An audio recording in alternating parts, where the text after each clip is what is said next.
Hey guys, in this video I'm going to be talking to you about all the things that I have decluttered in my makeup collection. They feel just about to the top of this Bath & Body Works bag, and I don't have time to get through everything today, and if I did it would be a super long video. So I'm gonna just pick a few things out of this bag and talk about them, and then we can do a part 2 to this later on. Also, I don't know if you can hear it or not, and I know I talk about this in every single video, and it was funny at first. I guess it's gonna have to continue to be funny, because why is somebody cutting their grass outside every single day of their life? Tell me why that is necessary. Now, before getting into this video, I would like to invite you to subscribe to my channel. Go ahead and hit that button, hit the notification bell so you will be notified of all my future uploads. I upload every single Monday and every single Friday, so hit the bell so you won't miss the upload. And I put all my social media links in the description box below so you can follow me on there. I'm more active on Twitter lately, but I'm also active on Instagram and Snapchat, so go ahead and follow me. Okay, now since this bag is slam full of stuff, I'm just gonna be picking things out of random.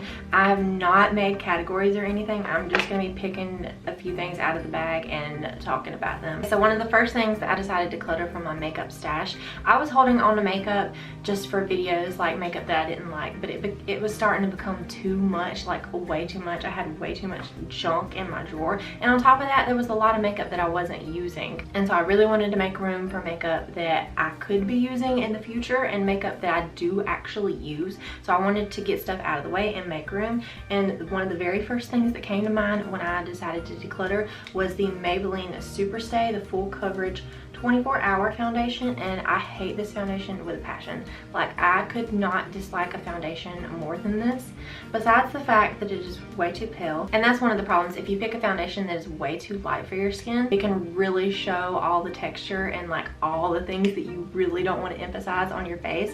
And this is a really matte foundation. A lot of people love this foundation, and I could maybe understand, I could maybe see where you're coming from if you have super oily skin, but I have extremely dry skin. Sometimes I have dry to combination skin, but right now I have extremely dry skin, as you know, because I talk about this in every single video. This emphasizes everything. It's not the best at blending. It literally just sits on top of your skin. It sinks into all those lines. Like, it is just a really ugly foundation in my opinion. The next thing I'm decluttering is this Wet n Wild Black is Black Mega Last Retractable Eyeliner, and it's still in the packaging. And the reason I'm getting rid of this one is because I have black eyeliners that I like way more than this one. I had another one of these. I asked my husband one time to pick me up black eyeliner, and he picked me up 2 of these at the same time. So obviously I opened one, I tried it out. It wasn't the greatest thing in the world to me, so I moved on to other eyeliners, and I don't need this one anymore. Next is the Essence Forbidden Volume Mascara and Rebel. This gives you so much volume. I originally got this mascara because Tati talked about how good it was, and it is really good, but for me it just burned my eyes when I put it on, and I didn't understand that. Like, it gives you tons of volume, but it burned the heck out of my eyes, and I'm not necessarily down for that. Next is this e.l.f. Perfect Finish HD powder, and as you can see I hit pan on this, so this was used quite a lot. I bought this when I first started getting into makeup. e.l.f. was one of those brands that is so cheap, and sometimes you can find really good products from e.l.f. that when I first started getting into makeup, I was like, give me all the e.l.f. So I would constantly be on the e.l.f. website buying their products, and this was one of the products that I picked up. And I didn't necessarily know any better in the beginning, so I used it all the time, and I would use this for like Halloween makeup looks because it is super white and it does have that flashback, and that's one of the reasons I don't necessarily like this. They have the loose powder version. It's this exact thing, but it's a loose powder, and it is so beautiful. But this one I cannot say the same about. I'm over it. I have way more powders that I like way more than this one. Next is this Neutrogena Healthy Skin Liquid Makeup, and this is in the shade Classic Ivory. I can say I've had this foundation for quite a while. It's been in my drawer. It's been just sitting there for a really long time, but I bought this foundation because I heard a lot of people talking about it, that it was a really pretty glow on your skin, and it did look like healthy skin makeup. But when I put it on my skin, and I've only tried this once, and it was enough to make me never want to try it again. Like, I kept it in my drawer because I was like, maybe I'll give it another chance, but I never wanted to give it another chance, so I never did. But it just looks so bad on my skin. I don't know. I had such high hopes for this foundation, but upon a first application, it was just absolutely horrible. And I know you should try things out more than once, because sometimes it's the other products in conjunction with the product that you're testing out that maybe makes it not want to work. Different products work with different things, different products work for different people. Everything is so specific. But there was just something about this foundation when I put it on my skin, it didn't work right. And on top of it being the wrong shade, because it looks like it would be a really nice match, but I want to say when I put it on, it oxidized a little bit, and it oxidized more yellowy. Like, it didn't necessarily darken, but the undertone of it became really yellow. I don't know, it was a weird experience, and I never want to do it again. Next is this City Color Collection matte blush, and this is in the shade Natural. I would say that this is a really pretty blush. It's so creamy, and I actually had trouble parting with this one. Honestly, I had trouble parting with any of my blushes because you can never really come across a bad blush. Like, is there a bad blush out there? I don't know, I've never heard of it. I honestly truly believe that all blushes are good, and I bought this one at 5 and Below. I was planning on doing a 5 and Below makeup video a long time ago. I just never got around to it, but I just held on to this blush because it was such a nice one. But I have other blushes in my collection that do the exact same thing, that have the same color. I swatched all of my blushes when I was going through to declutter, and I have similar blushes, and even though it's a nice one, I just don't necessarily use it because I have other ones that do the same thing that I do pick up and use. Next is the Kokie Professional Cushion Concealer in the shade 10C. I've never tried a cushion concealer in my life other than this one, and I was really into Kokie for a while. There are products still from them that I really do enjoy because their packaging is so aesthetically pleasing. I just really wanted to like them more than I do, and I don't have anything against the brand. They do make some good products, especially their nail polishes. Their nail polishes is one of my favorite formulas out there, but this concealer just didn't do it for me at all. There was no coverage in it. It had kind of a yellowy, maybe a little greeny undertone to it, which was a little weird. But the main thing that I didn't like about this concealer is that it was extremely greasy. It blended out fine, but there was no coverage, and it was just like a bunch of grease under my eye, you know? So I love you, Kokie. Nothing against this brand, and nothing against any of the brands that I'm talking about. Obviously, all brands have hits, all brands have misses, but this product was just, it was just a miss. That's all.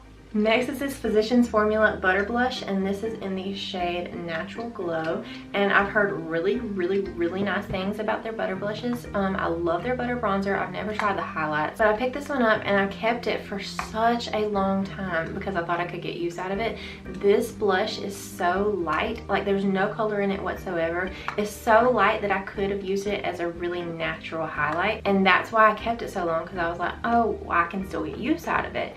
But honestly, really and truly, I'm never reaching for this as a highlight when I have a whole stash of other highlighters in my drawer. Also, I'm not one of those people that really love the Butter Collections scent. I don't know, there's just something about it. It's just too sweet for me. I'm not really big on sweet smells. I'm more of a musky or earthy or natural clean scent kind of person. Sometimes it's okay to smell, and other times I'm like, that's too much. Okay, next I'll talk about 2-in-1 here is the Kokie Smooth Glow Hydrating Foundation Primer and the So Matte Mattifying Foundation Primer. So hydrating one and a mattifying one. I got them both. I wanted to try them both. I figured I could do the matte in my T-zone and the glowy all over my face. I've had these for a super long time, and I have used them off and on. They are decent primers. They just don't do anything particularly special for my skin. They don't make my makeup last any longer. They aren't more hydrating or more mattifying than the primers that I would reach for in my drawer. So that is why I'm parting with these. And in fact, the same thing that I just talked about for those Kokie primers goes with this e.l.f. primer, and this is just the plain clear primer. And I got this one too when I first started out into getting makeup. It was another one of those, I need all the e.l.f. purchases, and I got this one because I heard Laura Lee talking about it, and she would talk about how this is a really nice primer for the drugstore, and it is nice, but it doesn't do anything special. It has no special talents whatsoever. It's just a nice lay down for whatever makeup you're putting on that day. But when I reach for a primer, it's going to be for something that's super hydrating or pore filling in the T-zone. I don't need something to just kind of stick my makeup on, so this isn't it for me. And also, while I'm on the topic of e.l.f. primers, this is the e.l.f. Lock On Face Primer, and I kept this for so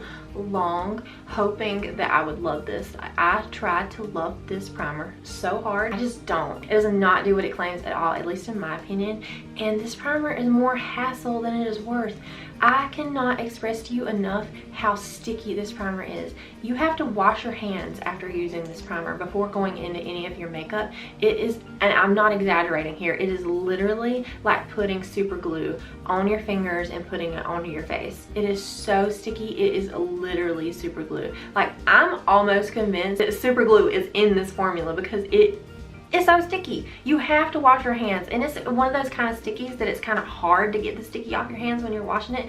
Yeah, it's ridiculous, and it doesn't even make your makeup last any longer, because the point of the sticky is to like grab onto the makeup and make it last longer throughout the day, to like really grab onto it, but it doesn't do that.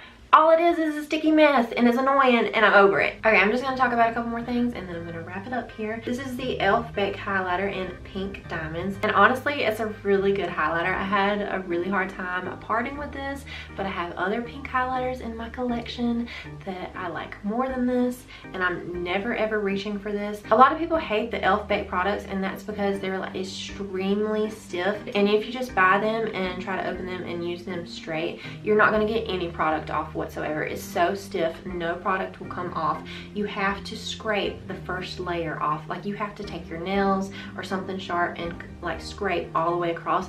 If you can see, there's texture on mine, and that's because I took something sharp and scraped it, and that's what I do with all my e.l.f. Baked products, and there's such a beautiful product underneath that. It's totally worth scraping it, especially because this is like $3 or $4 for a highlight that's really nice, that's cheap. I think it's worth a little bit of scraping to get to the goodness underneath. I do really like this highlighter, but I have other pink highlighters that I'm reaching for, and I don't go for a pink highlighter very often, so this is just kind of taking up space in my drawer if I'm not reaching for it. Oh, you know what? Since we're on the topic of e.l.f. highlighters, this is the Baked Highlighter in Apricot Glow, and the exact same thing goes for this one as for the Pink Diamond ones.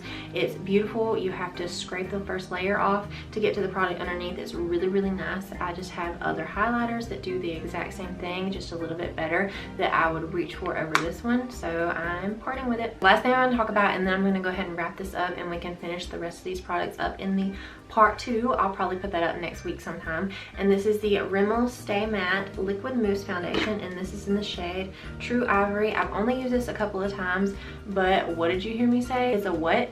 It's a what kind of foundation? A matte foundation? I do not like this whatsoever. I kept it because I think I saw Kathleen Lights use it in a tutorial one time, and again, I just wanted to keep all my makeup because I feel like I could utilize it in one way or another, and honestly, that's not the case for me. This just sits on top of my skin. It's really thick. It just doesn't look good on me. It emphasizes a lot. It sinks into lines.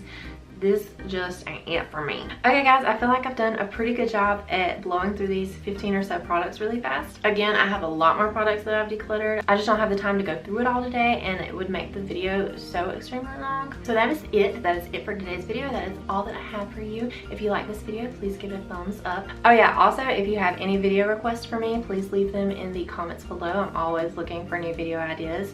And also, don't forget to subscribe to my channel before you leave. There's no reason you shouldn't subscribe, so go ahead and hit that button. All right, love you guys. Thanks so much for watching, and I will see you in my next video. Bye guys. I'm gonna bitch, no, okay. What are they called? Next is this Neutrogena. No. I would say it's a really pretty brush.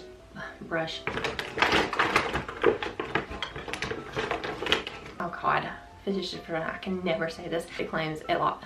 7, 8, 9, 10, 11. Just a couple more tangs. There's a plane right over my house, and I don't go for a pink highlighter very often. You know what I mean? Like,